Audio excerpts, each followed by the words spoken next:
Boa noite a todos. Que a paz do nosso Senhor Jesus Cristo seja com cada um de nós essa noite, amém? Jesus é bom e é o suficiente. A mensagem do reino não se trata de nós. A mensagem do reino se trata dos céus. Quando nós nos convertemos, nós começamos a pensar que somos alguém. Mas ao caminhar, quando a gente vai caminhando e aprendendo, quando vamos aprendendo, descobrimos que nós não somos nada. E quando descobrimos que nada somos, o Senhor pode se manifestar nas nossas vidas. O reino dos céus é totalmente do Senhor. E nós somos apenas instrumentos usados pelo Senhor. Amém? Vamos orar? Pai Santo e maravilhoso, que a Tua palavra seja revelada ao coração da igreja, Senhor. Que nós possamos entender um pouco mais hoje sobre o Teu reino, sobre as maravilhas, Senhor, do Teu reino.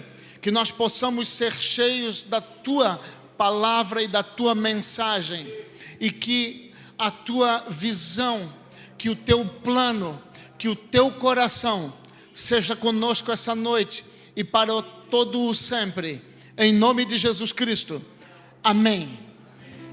Graças a Deus, meus irmãos, pregar sobre reino é algo tão maravilhoso, tão precioso, que exige tudo de nós. Eu vou repetir. Exige tudo de nós. Não só a atenção, muito mais do que a atenção. Tudo. Tudo é o que essa mensagem nos pede. Porque essa mensagem ela é capaz de transformar de um dia para o outro as nossas vidas.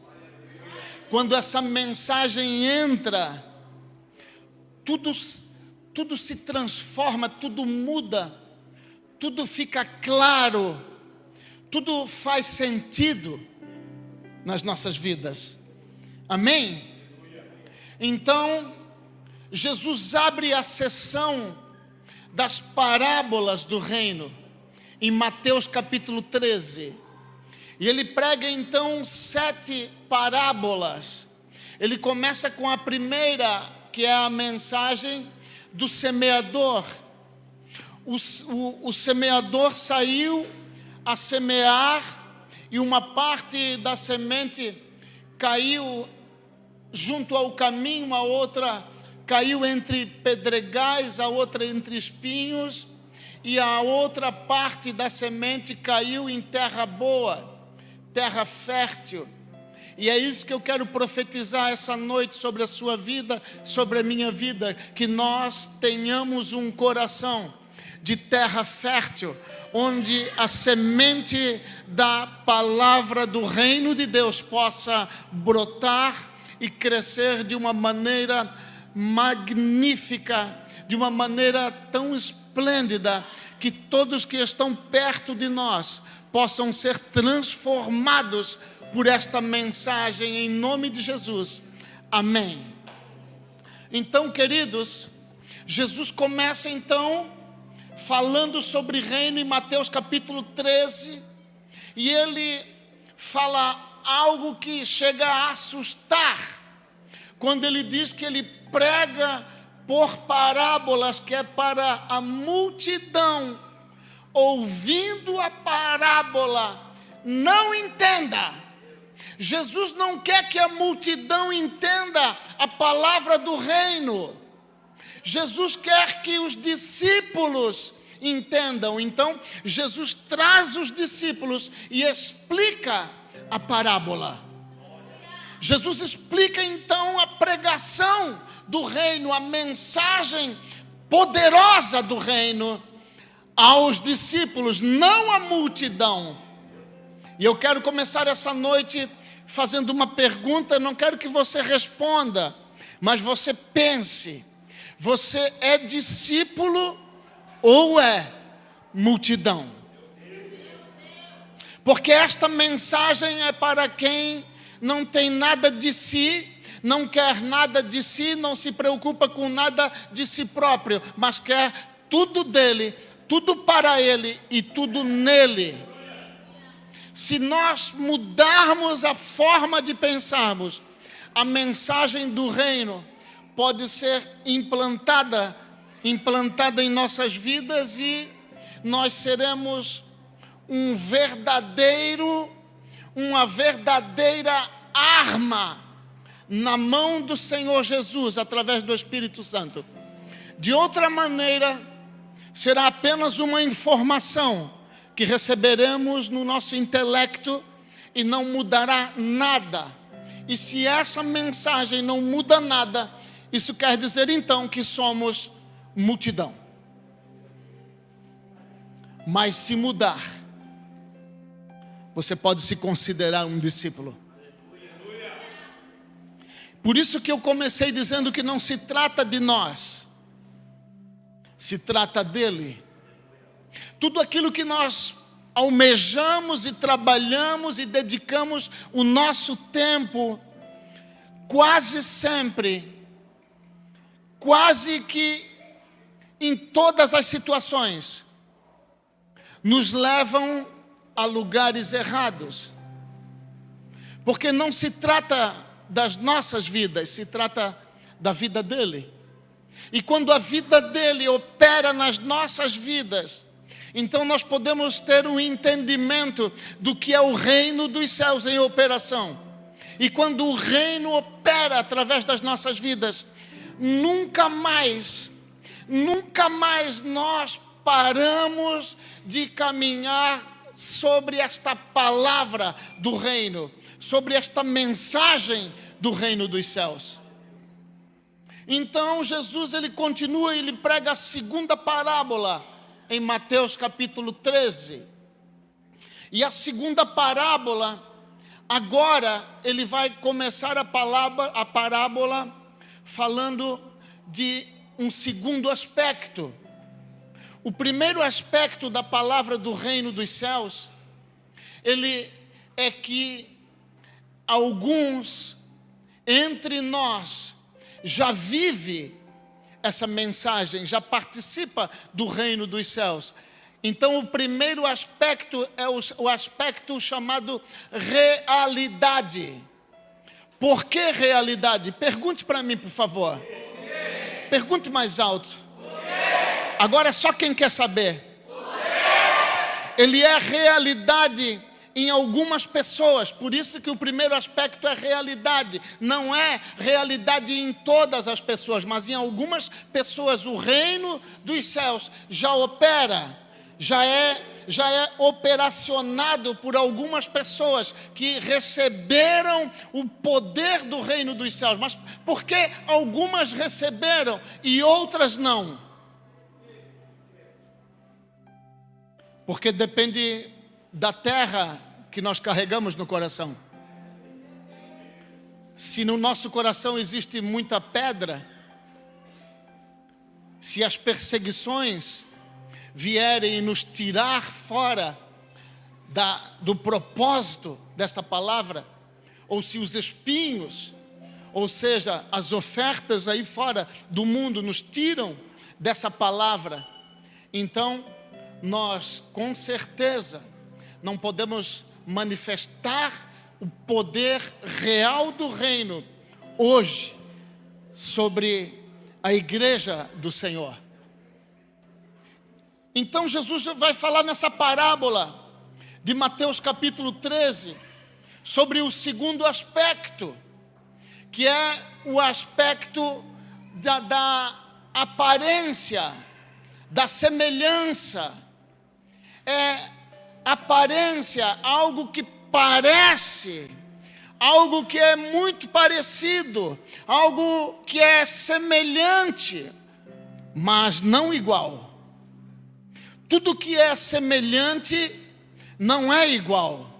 Você pode pegar a tua carteira de identidade e tirar uma xerox e colocar as duas, uma do lado da outra, mas a original vai ser uma e a cópia será a outra. Você pode até ir lá no cartório autenticar, mas não vai deixar de ser uma cópia. Ela é aparentemente igual, ela é semelhante ao original, mas ela não é a original. Então Jesus começa a falar na segunda parábola acerca do aspecto semelhante, aparente. E isso, meus irmãos, eu quero trazer um alerta hoje aqui sobre as nossas vidas. Qual é a nossa posição no reino dos céus? Nós vivemos o reino dos céus ou aparentamos viver o reino dos céus?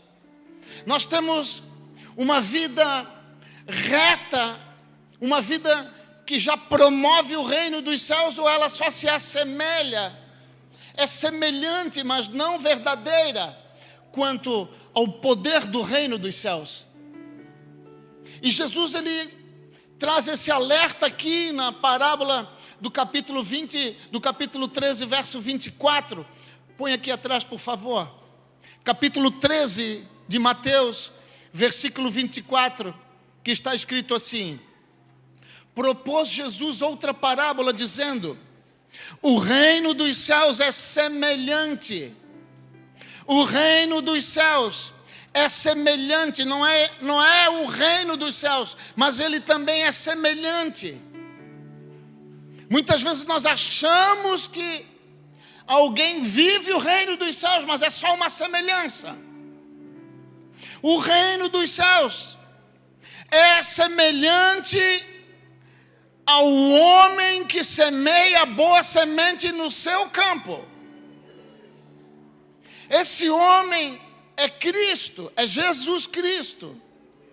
O campo é o mundo. E essa semente, a boa semente, são os filhos do reino.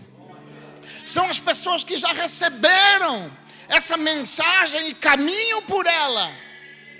E têm autoridade para expulsar demônios, para orar e outras pessoas serem curadas. O reino dos céus já é real na vida dessas pessoas. Mas Jesus está falando de uma semelhança.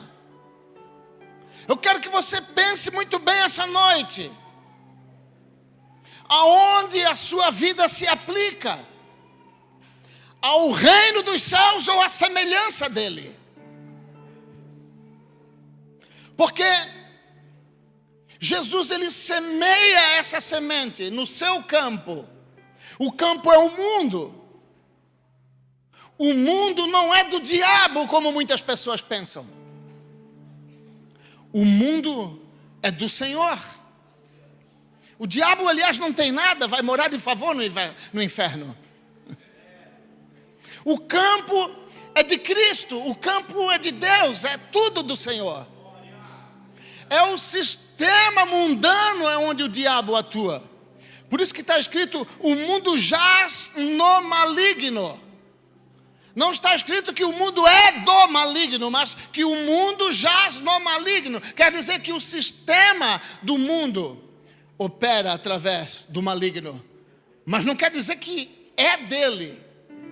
Então o semeador, que é Cristo, saiu a semear a semente no seu campo. Por isso que você precisa receber no teu coração essa autoridade, para chegar lá fora, onde muitos acham que é do diabo, e você declarar: esse campo é do meu Senhor, e eu oro aqui e declaro que essa semente vai brotar, e a minha família, os meus amigos, as pessoas que passarem nessa rua, vão ter uma nova vida em Cristo Jesus. Aleluia, aleluia, aleluia. Mas o verso 25, então, a parábola continua e está escrito assim: mas dormindo os homens, veio o seu inimigo e semeou o joio no meio do trigo e retirou-se, dormindo os homens.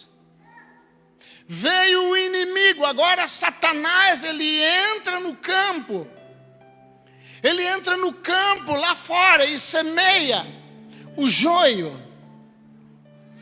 E eu preciso falar um pouco sobre o joio, para que nós possamos entender. O joio é da família das gramíneas. É uma erva daninha. É uma erva que é muito parecida com o trigo, o caule, as folhas. São idênticas, são semelhantes. Por isso que Jesus está falando que o reino dos céus é semelhante. E o joio é uma planta semelhante ao trigo. Só que ela é uma erva daninha. A diferença é que quando o joio é consumido, ele traz sonolência. Quando o joio é consumido, ele traz náuseas. Quando o joio é consumido, ele pode até matar uma pessoa. E o joio aqui que Jesus está falando, que o inimigo plantou no campo, ele é um sistema mundano. É um sistema mundano. O joio, ele cresce. Você não consegue saber se é trigo ou é joio. É igual ao trigo. Hoje o mundo, queridos, está dentro das congregações.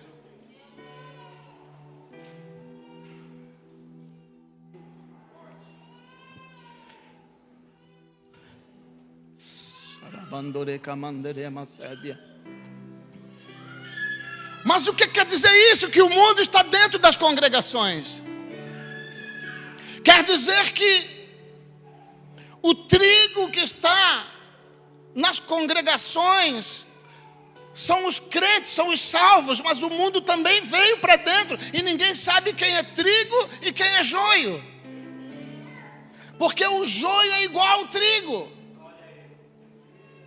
Só que ele traz sonolência. Então, quando alguém que está sobre o domínio do sistema mundano, sobre o domínio do joio, ele abre a Bíblia, lê 2 versículos e sente sono. Eu não vou nem perguntar aqui hoje quantas pessoas começam a ler a Bíblia e já vem o sono. Faça você essa medida contigo mesmo. E ele causa náuseas, ou seja, quando você olha para a Bíblia, você não sente vontade nenhuma de abrir a Bíblia e ler e saber o que está escrito nesse livro tão maravilhoso. E ele traz a morte. Aí muitos abrem a Bíblia e deixam lá na escrivaninha no Salmo 91. E a prova disso é que eu ganhei uma Bíblia de um cunhado meu, uma tia dele. Essa Bíblia tinha mais de 100 anos. E ela estava aberta no mínimo há 50 ou 60 anos no mesmo lugar. Porque as páginas do Salmo 91 estavam pretas. E as outras estavam intactas. Quando uma pessoa está sobre o domínio do joio, que é o domínio do mundo, as coisas do mundo, ela não consegue então ter um relacionamento com os céus. Ela não consegue amar essa palavra e ter sede dessa palavra. Pelo contrário, ela só de olhar sente náuseas, e se tentar tem sono. Então ela acaba morrendo e deixa a Bíblia de lado. Só que tem um detalhe: o joio cresce junto com o trigo, mas o trigo, enquanto ele está crescendo e as sementes do trigo vão nascendo, ele vai envergando, ele se prostra.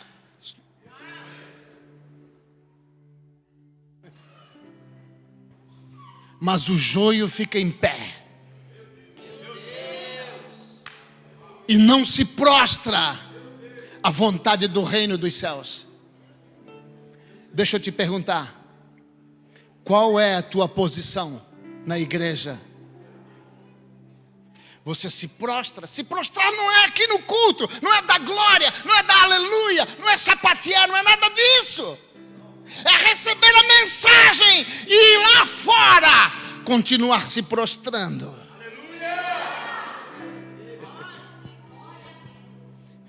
Outra diferença é que o joio, as sementes, quando elas amadurecem, elas ficam pretas. E o trigo fica dourado. Porque o trigo foi feito por Deus para reinar. Foi feito por Deus para governar as nações. Porque o trigo somos eu e você. Mas qual a tua posição? Qual é a sua posição? Você vem para a igreja para receber milagre? Amém, você vai receber. E depois do milagre, você vai embora? Porque se você recebe o milagre e vai embora, você não é trigo. Porque o trigo alimenta. O trigo dá de comer. O trigo cresce e alimenta outras pessoas. Então Jesus está falando aqui conosco hoje através dessa parábola. E aí o versículo 26 diz: e quando a erva cresceu e frutificou, apareceu também o joio. Isso quer dizer que o joio, ele só aparece quando ele cresce. Ninguém sabe quem é joio e quem é trigo. Olha para quem está do seu lado e diz assim: você está com cara de trigo.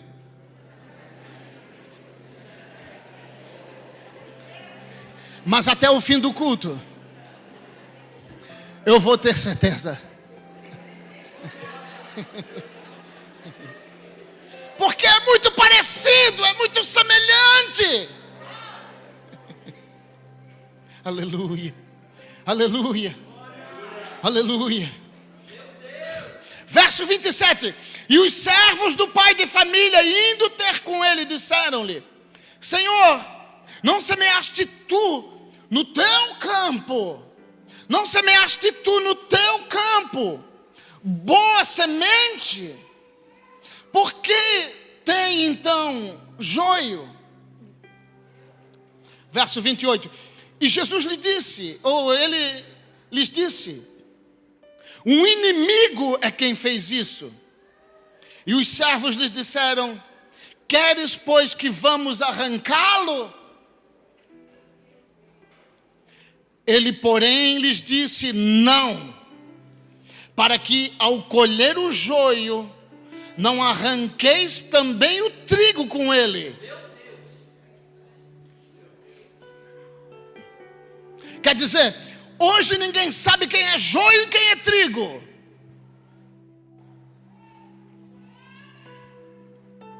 E aí, se você for arrancar o joio, talvez o trigo se ofenda, porque ainda é novo, não está maduro, hein?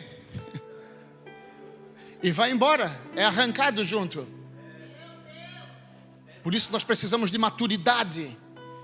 Por isso precisamos receber a mensagem dos céus, crescer nessa mensagem. Amém? Verso 30. Deixai crescer ambos juntos até a ceifa. A ceifa é o fim do mundo. Quando os anjos vierem ceifar o trigo, os crentes verdadeiros.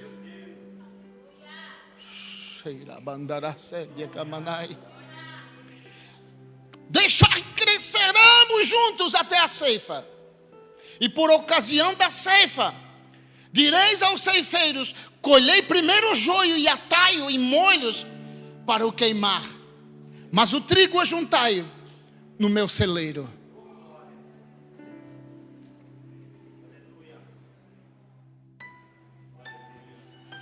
Irmãos, é preciso pensar nas nossas vidas. Qual é o sistema que você se prostra?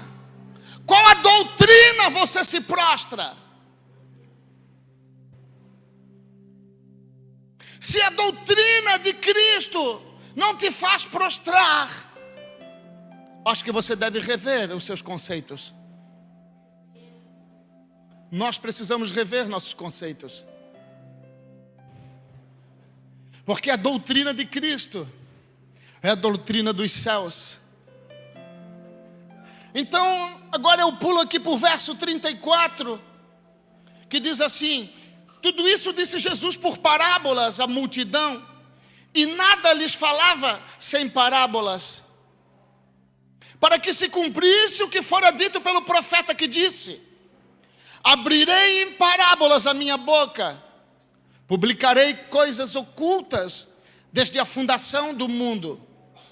Então, tendo despedido a multidão, Jesus, tendo despedido a multidão,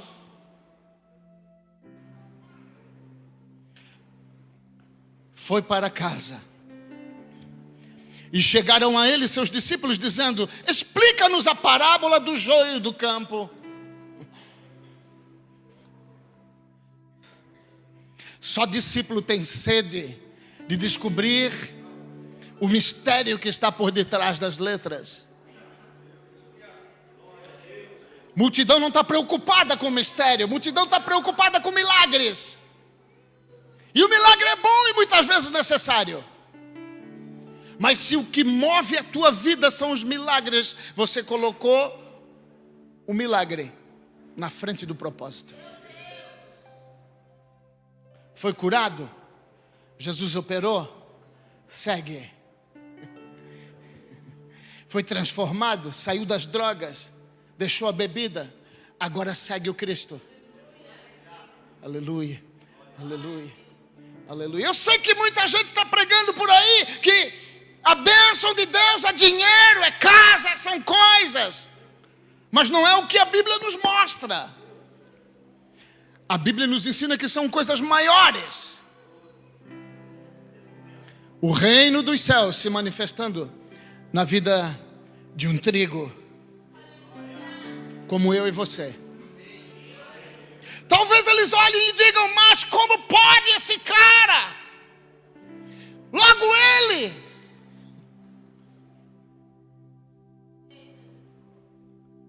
Quando ele fala, as pessoas ouvem. Quando ele ora, algo acontece. E eu que estou aqui na igreja há tanto tempo, não acontece nada. Não se trata do tempo, se trata do sistema que você se prostra. Qual é o sistema que você se prostra? Aleluia, aleluia, aleluia, aleluia. Verso 37. Jesus respondendo disse-lhe: o que semeia boa semente é o Filho do Homem. Jesus. O campo é o mundo. E a boa semente são os filhos do reino. E o joio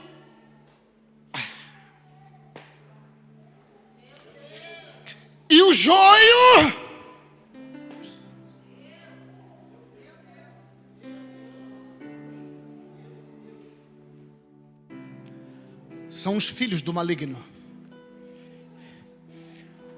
O maligno tem muitos filhos, por quê? Porque muitas pessoas se prostram ao governo do maligno. E sabe qual é o reino do maligno? É todo aquele que não é o reino dos céus. Então muitas pessoas pensam: não, a minha família é uma família reta, nunca roubou, nunca teve drogado na minha casa, nós nunca fizemos coisas erradas. Não se trata de nós, se trata dele. Não se trata de quem somos, se trata de quem ele é. Não se trata do nosso testemunho, se trata do testemunho dos céus. Aleluia, aleluia, aleluia, aleluia, aleluia. Verso 39. O inimigo que semeou é o diabo, e a ceifa é o fim do mundo. E os ceifeiros são os anjos. Assim como o joio é colhido e queimado no fogo, assim será na consumação do mundo. No dia do Senhor, Ele se preocupa com o joio. Eu sei que muita gente pensa que os joios são os ímpios lá fora. Mas aqui, claro, você está certo, são ímpios lá fora. Mas são também os ímpios que estão aqui dentro. Porque não é porque estamos aqui dentro que nós somos crentes. Não se trata de estarmos dentro de um lugar ouvindo uma mensagem que somos crente. Se trata daquilo que nós obedecemos, aquilo que nós cremos realmente, aquilo que fazemos. Se estamos num lugar, mas não nos prostramos ao governo dos céus, somos ímpios dentro de uma igreja. Mesmo porque a igreja não se trata de um lugar, a igreja se trata de pessoas. Nós somos a igreja. Eu e você somos a igreja. Se somos a igreja, qual é o nosso papel? O reino dos céus, ele se move por leis. Quando alguém te desafora, qual é a tua atitude? Fazer o mesmo, dar o troco, ser pior. Porque lá em Mateus capítulo 5 diz que aquele que te perseguir, você deve abençoar. Até o teu inimigo deve ser abençoado.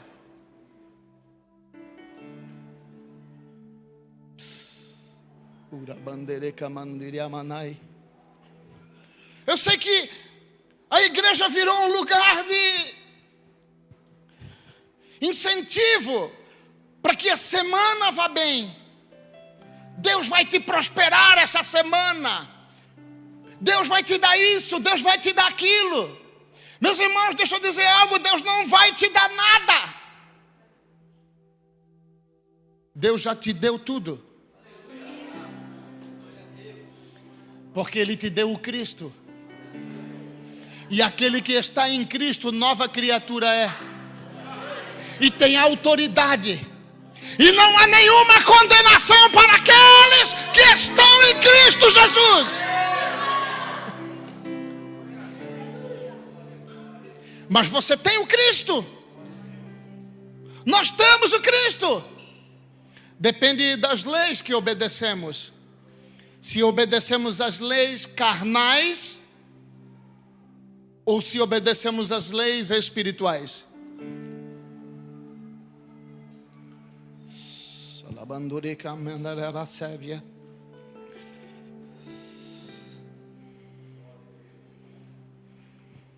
Verso 40. 40. Acho que já li, mas vou ler de novo. Assim como o joio é colhido e queimado no fogo, assim será na consumação deste mundo. Mandará o Filho do Homem os seus anjos, e ele colherá do seu reino.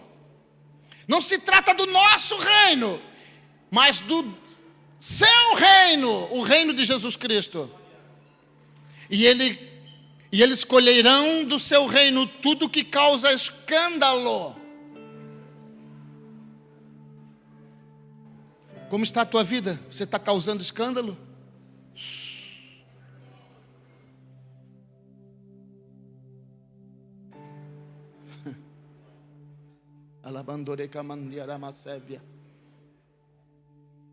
Tudo que causa escândalo.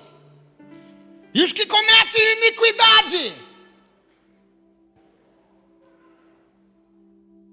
A palavra iniquidade não quer dizer pecado. Iniquidade quer dizer fazer coisas para Deus, sem Deus.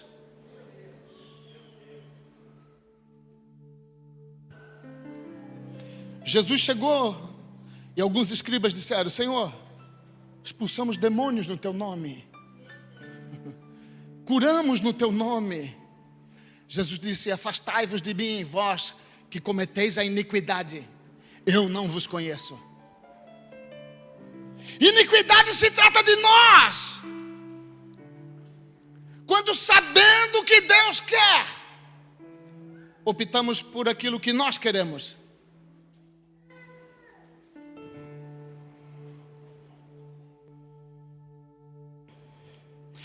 Verso 42: e lança-losão na fornalha de fogo, e ali haverá pranto e ranger de dentes. Então os justos, olha o trigo, olha o trigo,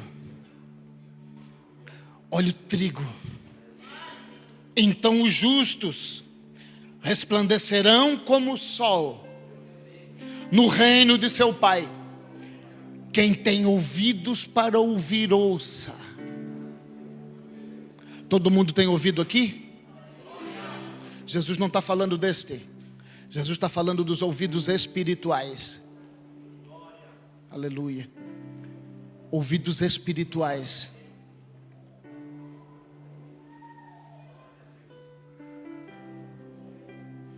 Qual é o governo que você se submete hoje? O que nos submetemos? Eu vejo, irmãos, hoje tantas igrejas correndo atrás do vento, tantas congregações correndo atrás do vento. Você quer ver encher uma igreja? É só dizer que vai vir um coach aqui, vai te ensinar a ganhar dinheiro. Pode botar mais cadeira porque vai lotar.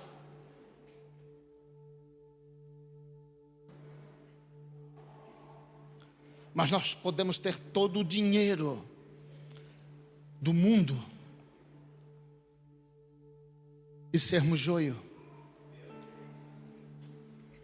Porque ser trigo ou ser joio não depende do lugar e nem da mensagem que ouvimos, mas sim daquilo que nós aceitamos e obedecemos. Eu posso ouvir um coach? Claro que posso. O que o apóstolo Paulo disse? Ouça tudo, retenha o que é bom. Mas se aquilo que me motiva é dinheiro, então eu preciso olhar para mim mesmo, porque a promessa do Senhor é maior. São coisas espirituais, são coisas poderosas, maiores do que dinheiro, maiores do que desejos próprios, maiores do que aquilo que eu possa imaginar. Ah, mas eu gosto tanto de fazer isso e fazer aquilo. É porque você não conheceu ainda aquele que é. Ah, mas eu gosto disso, pastor, no mundo.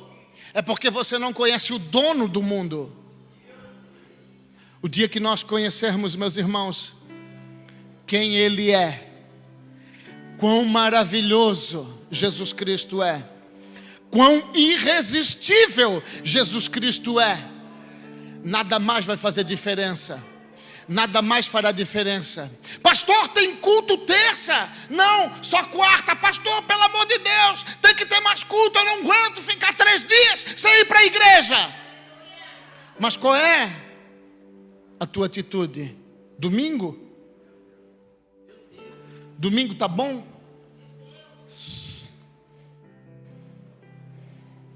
Quanto tempo você emprega no reino dos céus? E quanto tempo você emprega no teu reino? O quão você consegue se prostrar ao Senhor? E quantas vezes você fica ereto, sem querer vir para a igreja, sem fazer nada no Senhor, não para o Senhor. O Senhor não precisa que nós façamos nada, meus irmãos. Nada depende de nós. Tudo que Deus quer é que nós façamos nele. Porque se nós fizermos em nós, a igreja vai ter a nossa cara. Se a igreja tem a cara do apóstolo, essa igreja não é de Cristo.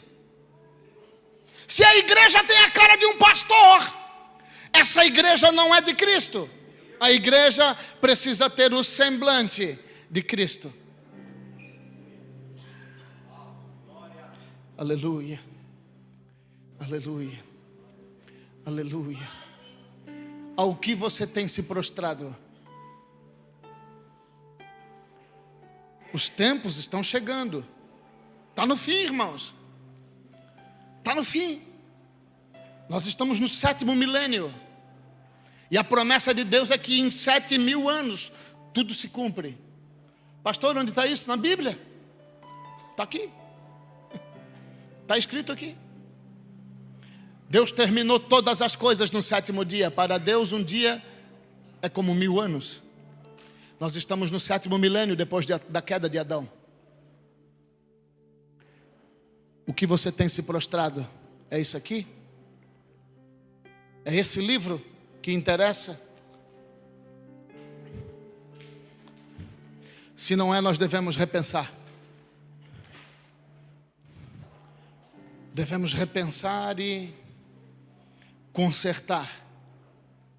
Porque ainda que o joio seja filho do maligno, se a mensagem do reino entrar, ele se transforma. Se a mensagem do Cristo entrar, ele se transforma. Sabe por quê? Pergunte por quê. Porque nós éramos joio.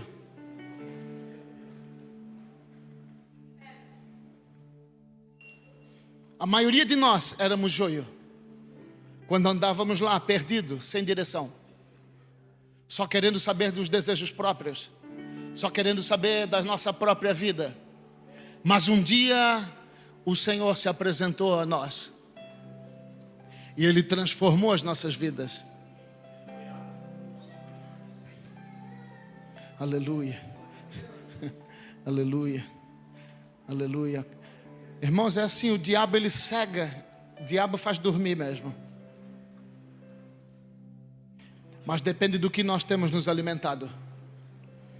Se nos alimentarmos de Cristo, estaremos acordados. Mas se nos alimentarmos do joio, náusea, sono, incompatibilidade com a Bíblia. Esse livro aqui é o que transforma as vidas. Sabe por quê? Porque dentro desse livro está o Cristo. Dentro desse livro está o Cristo. Dentro desse livro está a tua vitória, a minha vitória. É dentro deste livro que as nossas vidas estão ganhas e escondidas. E eu já vou terminar. Colossenses, capítulo 3, verso 1. Portanto, se já ressuscitastes em Cristo, buscai as coisas que são de cima, onde Cristo está sentado, à destra de Deus. Se já ressuscitastes. Sabe por que você está falando assim? Porque está cheio de gente morta andando por aí. E sabe qual é o lugar que tem mais gente morta? Dentro das igrejas.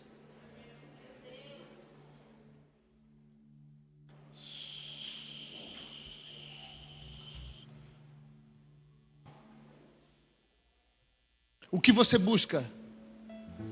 As coisas de cima? Não, pastor, eu busco as minhas coisas. Então você precisa ressuscitar. Pensai nas coisas que são de cima e não nas que são da terra. O que você pensa? Quem crê que Cristo vai voltar? Aleluia! Aleluia! E quem olhou hoje para o céu para ver se ele estava voltando? Nós falarmos que cremos é uma coisa, crermos realmente é outra. A igreja de Atos se desfez de tudo. Venderam casas, deram tudo. Mas sabe por que eles fizeram isso?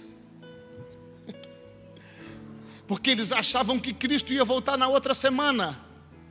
Então eles pensaram: o que eu vou fazer com essa casa? Isso não tem mais utilidade para mim. Vende e joga o dinheiro aos pés dos apóstolos para construir igreja. O que eu vou fazer com isso? Semana que vem, daqui 2 semanas, Cristo volta.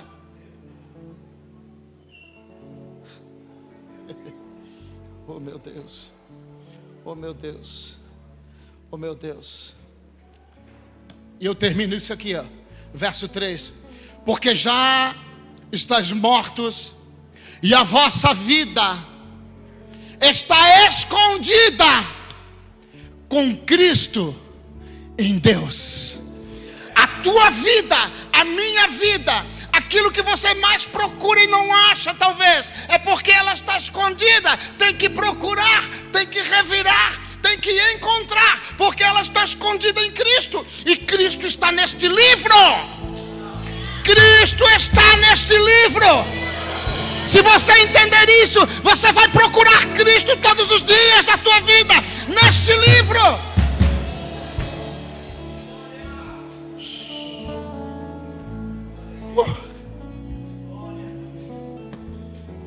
E sabe onde você acha Cristo nesse livro? Sim ou não? Sabe onde achar Cristo nesse livro? A indecisão mata, né?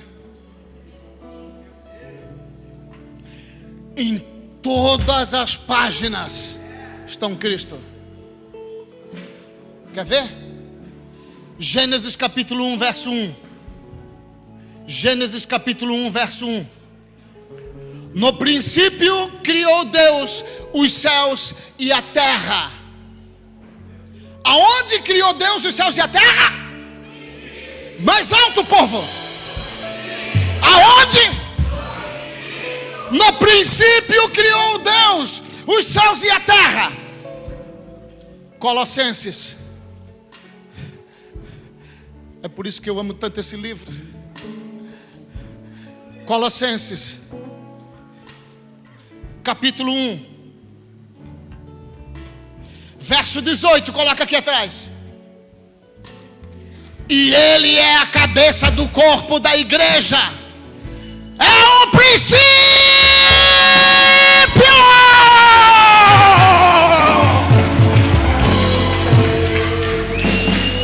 É o princípio.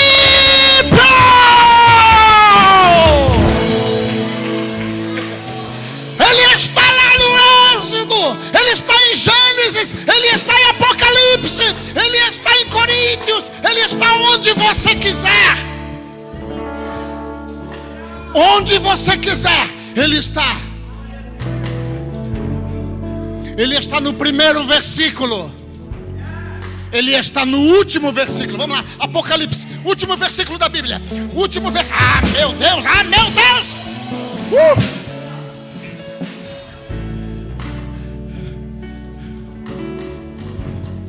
Apocalipse capítulo 22, verso 21, último versículo da Bíblia.